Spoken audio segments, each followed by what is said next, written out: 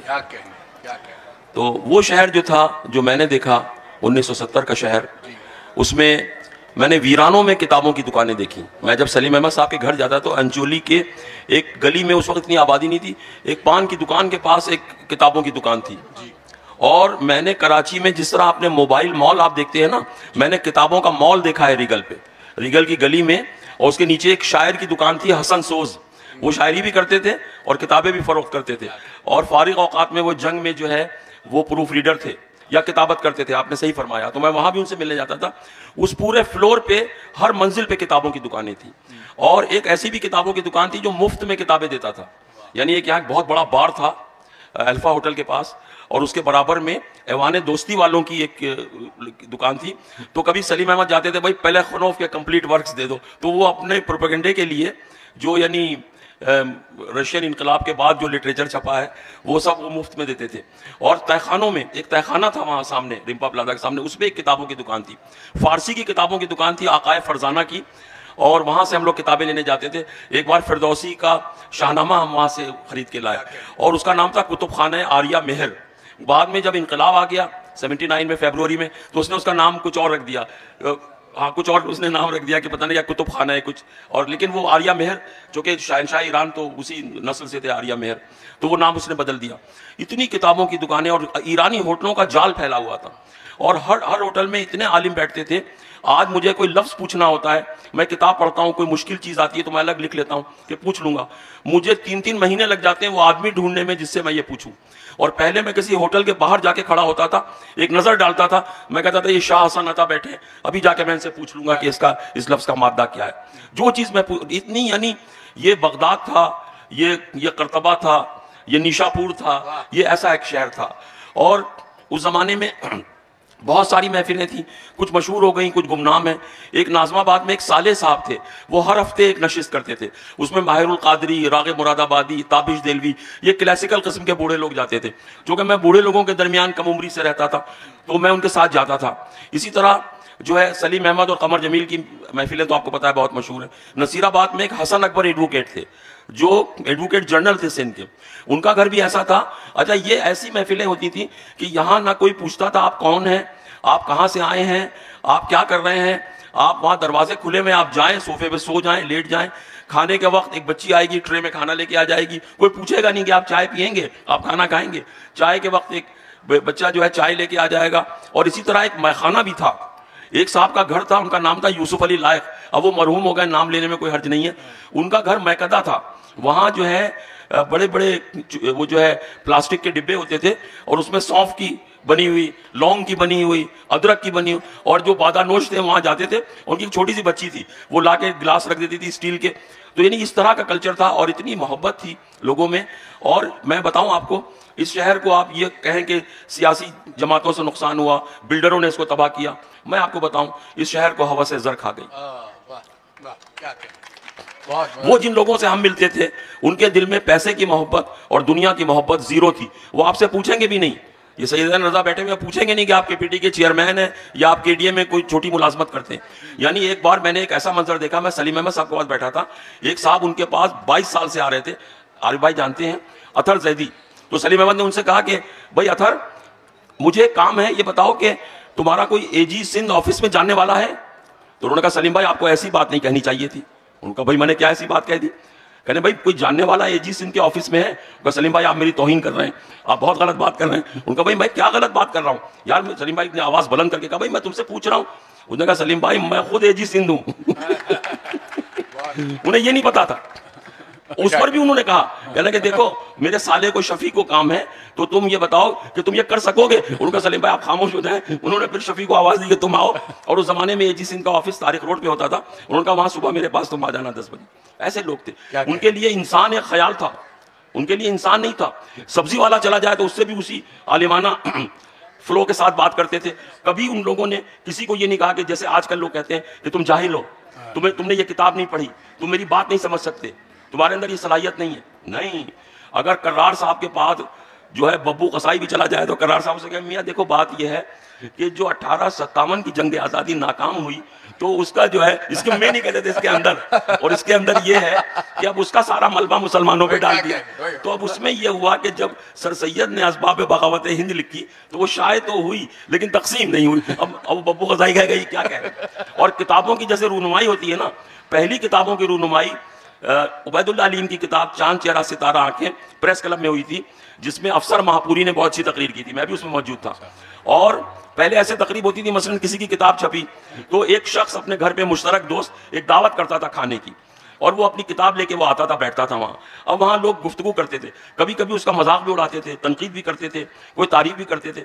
جب سلیم احمد کی کتاب چھپی اقبال ایک شاعر، تو احمد ہمدانی نے اپنے گھر پہ دعوت کی. یہی تقریب رونمائی اس زمانے کی جو ہوتی تھی، اور اس میں احمد ہمدانی اور اطہر نفیس اور اس زمانے میں لاہور سے اختر حسین جعفری آئے تھے وہ بھی، اور سارے شاعر ادیب جو ان کے احباب تھے. اب اس میں سلیم احمد نے یہ کہا کہ بھئی اقبال جو ہیں، اقبال نے مولا علی کی فکر کو اور ان کی دانش و حکمت کو کاٹ کے الگ پھینک دیا، صرف زور حیدری کو لے لیا، ان کی حکمت اور دانش کو نہیں لیا. تو لوگوں نے کہا وہ کیسے؟ کہنے کہ اقبال نے یہ لکھا کہ میرے لیے ہے فقط زور حیدری کافی. اور فقط کا لفظ لکھا ہے اقبال نے، میرے لیے ہے فقط زور حیدری کافی، تیرے نصیب فلاطوں کی تیزی ادراک. کہا کہ وہ جو تیزی ادراک ہے، وہ جو دانش ہے اور حکمت ہے، فلسفیانہ مباحث ہے، وہ تیرے سپرد ہے، ہمیں نہیں چاہیے. ہمیں تو ذوالفقار چاہیے، ہمیں تو زور حیدری چاہیے. اب اس کے دادا استاد بیٹھے ہوئے تھے کرار صاحب. اب دیکھیے کرار صاحب کا یعنی لیول دیکھیے ان کے انٹیلیکٹ کا.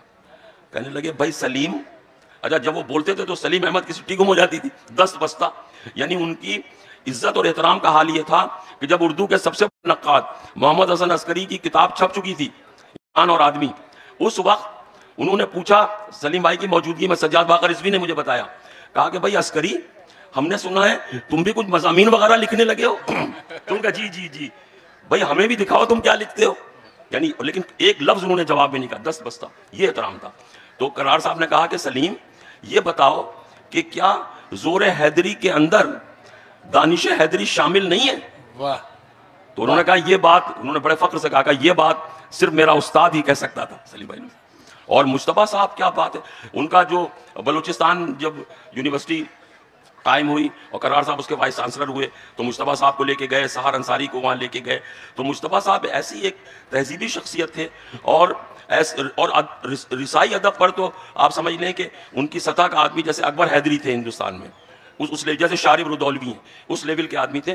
اور کیا زبردست اور بڑے کم آمیز آدمی، ہر ایک سے نہیں ملتے تھے، اور لیکن اسی سے چہکتے تھے اور بولتے تھے جس سے ان کو کوئی دلی نسبت ہو. تو اس طرح کا معاشرہ. اب اس طرح بھی آئیں گے. غازی صاحب سے ایک سوال کیونکہ اس وقت بھی تیزی سے جا رہا ہے. غازی صاحب جلدی سے، چونکہ شہر نامہ ہے اور ابھی ہم نے اتنے محافل، ادبی محافل کا ذکر ہوا، جو گفتگو اب تک ہوئی ہے شاندار گفتگو ہے. لیکن ایک موضوع ایسا ہے جس میں آپ کے لیے بات کرنا ضروری ہے، کچھ نوجوانوں کی دلچسپی بھی ہوگی. جو سینما ہال تھے کراچی میں، جو سینما کلچر تھا کراچی کا، جو اب تباہ ہو چکا ہے، اس کے آپ شاہد ہیں. وہ ذرا اس کی بات بتائیے. سینما کیسے ہوتے تھے، کیسا کیسا سینما تھا، کیا فلمیں بنتی تھی یہاں؟ جی غازی بھائی کا ایک بہت بڑا کام اور بہت بڑا کنٹریبیوشن، اور یہ اسٹرگل میں شریک رہے. ان سے کراچی ڈائریز کے بارے میں. جی بالکل بالکل بالکل. جی اصل میں میں ان سب یادوں کو شیئر کرتا ہوں. اب جیسے فراسی صاحب کرار صاحب کا ذکر کر رہے تھے، تو ہماری تو شادی کو اب 52 سال ہو گئے ہیں. He was my father in law. تو اور ان کے توسط سے جو اور ان کے ساتھی تھے، ان کی کہانیاں، ان سے ملاقاتیں. پھر میں 1960 میں بہت ہی ینگ جرنلسٹ بن گیا. ان دنوں شام کے اخبار یہاں کے بہت اہم ہوا کرتے تھے، لیڈر، ڈیلی نیوز، اسٹار، اور سارے یعنی ٹیلی ویژن وغیرہ تو اس کا کوئی تصور بھی نہیں تھا وہاں اس وقت. تو اس میں کراچی کی جو زندگی ہے، کرائم اور سوسائٹی اور ایکسبیشنز اور کتابوں کا چھپنا، ان سب سے ایک طرح کی میں ایک رپورٹر ہوا کرتا تھا اور یہ سب دیکھا کرتا تھا. تو اتنی یادیں ہیں اور اتنے لوگوں کے تذکرے ہیں کہ میں I won't even go into it. اب اگر صرف عبید اللہ بیگ کا میں بات کروں تو گھنٹوں چاہیے. جو جس طرح کی وہ جو میری دوستی تھی، جس طرح کے لوگ تھے، بے شمار لوگ تھے. تو میں نے تو بالکل یعنی آئی ہیو لیوڈ کراچی اس طرح سے، لیکن آپ نے سنیما کی بات کی ہے، جو یہاں کی کلچرل لائف تھی. اب آپ یہ دیکھیے، میں لوگوں کو جب بتاتا ہوں تو لوگوں کے لیے جو نوجوان ہیں ان کے لیے یہ کمپریہینڈ کرنا ہی ممکن نہیں ہے کہ جب کراچی کی آبادی موجودہ آبادی سے 1/4 رہی ہوگی یا شاید اس سے بھی کم، تب کراچی میں 100 سنیما ہاؤسز تھے. 100 سے زیادہ سنیما ہاؤسز ہم نے کراچی میں دیکھے ہیں، اور جی 136 جو، اور ان میں ہم فلمیں دیکھنے جایا کرتے تھے تو یہ ہوتا تھا، ماحول ایسا تھا کہ ہم اپنے گھر والوں کے ساتھ، خواتین کے ساتھ بھی ہم سیکنڈ شو بھی دیکھا کرتے تھے جو 9 بجے شروع ہوتا تھا، اور اس کے بعد سواری لے کے گھر بھی جاتے تھے. تو وہ ایک اور طرح کا کراچی تھا جس کو کہیں گے city at peace with itself. اور کراچی ڈائری کی جو بات ہے وہ یہ ہے کہ میں کراچی کے بارے میں شروع سے کالمز لکھتا تھا، اور کراچی ڈائری اس وقت شروع ہوئی جب ضیاء الحق، بلکہ پیپلز پارٹی کا آنا، وہ جو 68 میں نوجوانوں کی جو ایک طرح کی سیاسی انقلاب جو ہوا، یورپ میں بھی ہوا تھا اور اس کا ایک اثر کراچی میں بھی تھا، اس طرح تھا. تو کراچی ڈائری میں لکھا کرتا تھا ڈان میں، اور شروع میں تو اس کا یہی تھا کہ بھئی کراچی میں جو کلچرل ایکٹیویٹیز ہیں ان کے بارے میں ہوگا. مجھے یاد ہے معین نیازی آئے تو میں انہیں سمندر لے گیا، تو وہ کیا ان کے تاثرات تھے. تو اس طرح کی بہت سی چیزیں میں لکھا کرتا تھا کہ اس ہفتے یہ ہوا. جمیل نقش کی پہلی ایک تصویروں کی نمائش، ان سے اتنی دوستی تھی، یہ سب باتیں ہوتی تھیں. تو لیکن جب ضیاء الحق کا مارشل لاء آیا تو ہم نے کہا کہ ہم وہ جو سب کچھ ہو رہا ہے اس کی جو سیاسی نوعیت ہے اس کے بارے میں لکھیں. تو کراچی ڈائری جو دراصل ایک ڈسیڈنٹ کالم اکیلا تھا ڈان میں، اور اس میں جو ممکن ہوا کراچی ڈائری میں جو کچھ میں لکھ پایا وہ دراصل ادب سے میری واقفیت اور ادب سے میرے تعلق کی وجہ سے ہوا تھا. کیونکہ جیسے یہ محفل بھی شروع ہوئی تو پیرزادہ نے شعر سنانے شروع کر دیا. تو جو شاعری میں بات ہو سکتی ہے، جو بٹوین دا لائنز باتیں کہیں جا سکتی تھی، وہ میں نے کراچی ڈائری میں کی کہ موڈ کیسا ہے، ہو کیا رہا ہے. اب جیسے وقت تو بالکل نہیں ہے، نہیں ذرا سی بات، ہاں، کہ جیسے ضیاء الحق نے کہا کہ بھٹو کا نام نہیں آئے گا، چھپے گا بھی نہیں، سینسرشپ ہو گئی تھی. اور تو میں نے جب بھٹو 4 اپریل آئی تو میں نے اس پہ پورا کالم لکھا مارٹن لوتھر کنگ پر کہ جس کو 4 اپریل کو اسیسینیٹ کیا گیا تھا. تو اس طرح کی چیزیں اس میں ہوتی تھیں. اور اب کیا بتائیں، جلدی عارف صاحب، تو یہ جو اب اشارہ کیا فراست بھائی نے بھی اور غازی صاحب نے بھی، اب یہ کہ وہ شہر ہے جہاں ایک کہکشاں جمع ہوتی ہے، زیڈ بخاری، اسلم فروخی، تابش دہلوی، محشر بدایونی، رضی اختر شوق، اور نہ جانے کتنے نام ہیں، حسن عسکری صاحب، سلیم احمد صاحب، قمر جمیل صاحب، افتخار عارف، عبید اللہ بیگ، اور پھر یہاں آرٹسٹ مہدی حسن اور روشن آرا بیگم اور نتھو خان، ہر طرح، اور صادقین اور شاکر علی بھی کچھ عرصے کے لیے آئے. ایک شہر میں اتنے سارے بڑے لوگ، اتنے عظیم لوگ، اس کی یہ کوئی ایڈوانٹیج کی بات ہے؟ کوئی ڈسلمائی، کوئی لڑائی جھگڑے بھی ہوتے تھے آپس میں لوگوں کے؟ نہیں. پڑھنے والوں میں اگر جھگڑا نہ ہو تو پھر کیا بات ہوئی. اچھا، گزارش یہ ہے کہ یہ تو سب اختلافی صورتیں ہوتی ہیں. ایک اور بزرگ جن کا بہت نام لیا جانا چاہیے وہ ہیں سبط حسن. کیا کہیں؟ اچھا، لیل و نہار اور سبط حسن وہ اس شہر کی بہت.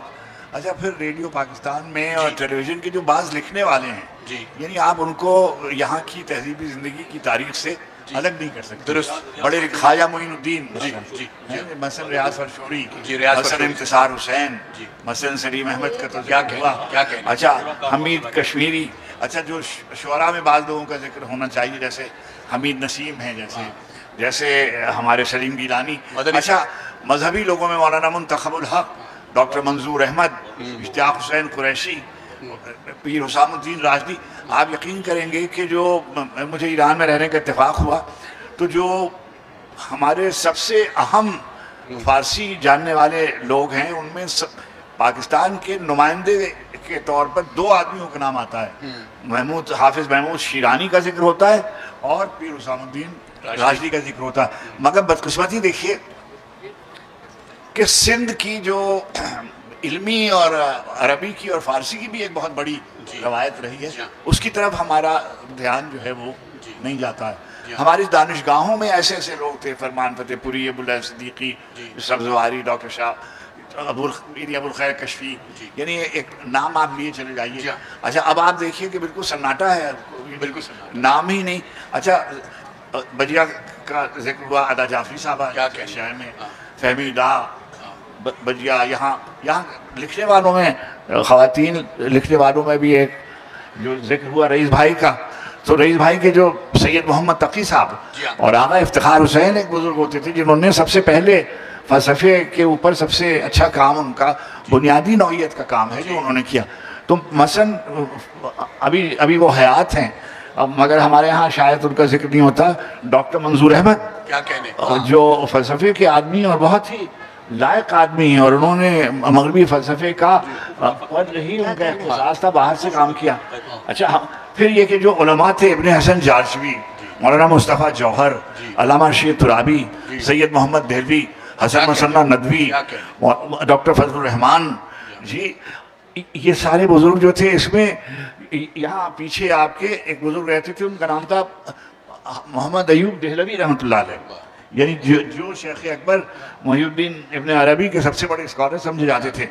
بابا ظہیر شاہ تاجی، یعنی اچھا اب کیا ہے کہ کراچی میں اتنی مختلف جگہوں کے آئے ہوئے لوگ یہاں رہتے تھے، مگر ان سب کی شناخت جو تھی وہ کراچی کی شناخت تھی اور پاکستان کی شناخت تھی، جو رفتہ رفتہ معدوم ہوتی گئی. اب جو علمی روایت تھی، اچھا خود موسیقاروں کا ایک بہت بڑا اس کا اگر آپ ذکر کریں، جو میں نے ریڈیو پاکستان میں دیکھا، استاد نتو خان، استاد عمرہ بندو خان، ان کے والد استاد بندو خان، اور غلام عبدالقادر، اور سائیں مرنا، اور ریشمہ، اور مہدی حسن صاحب، پورا ایک قصہ ہے.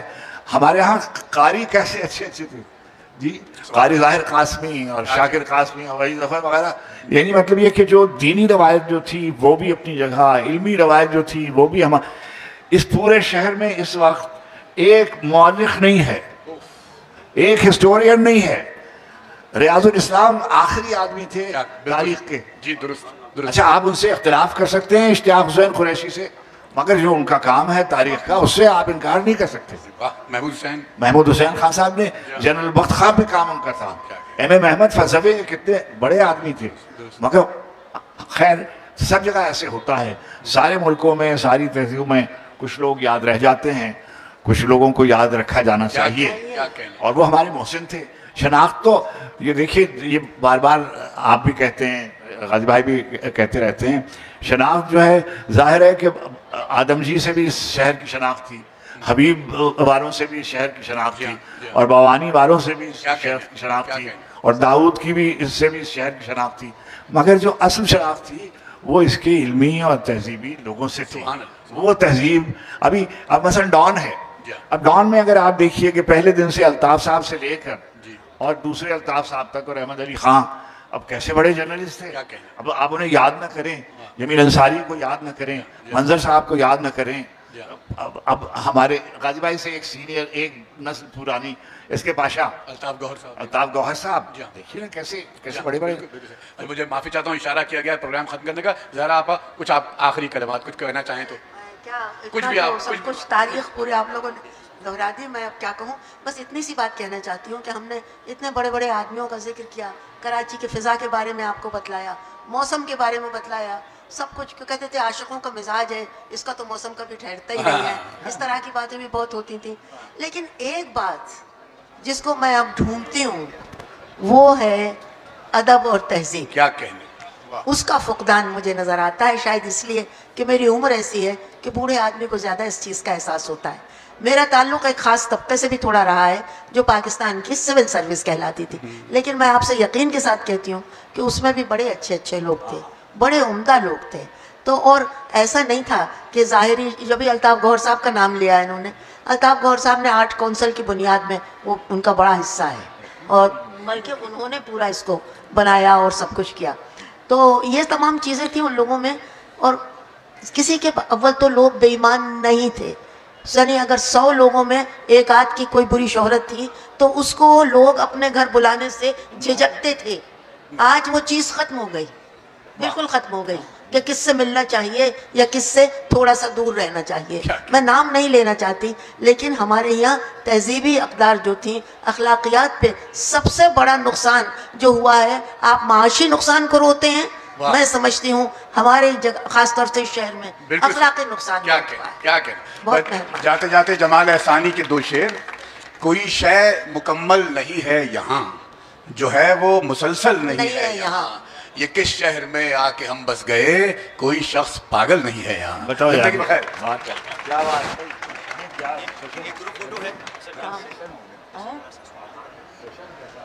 بہت اچھا, بہت اچھا سر.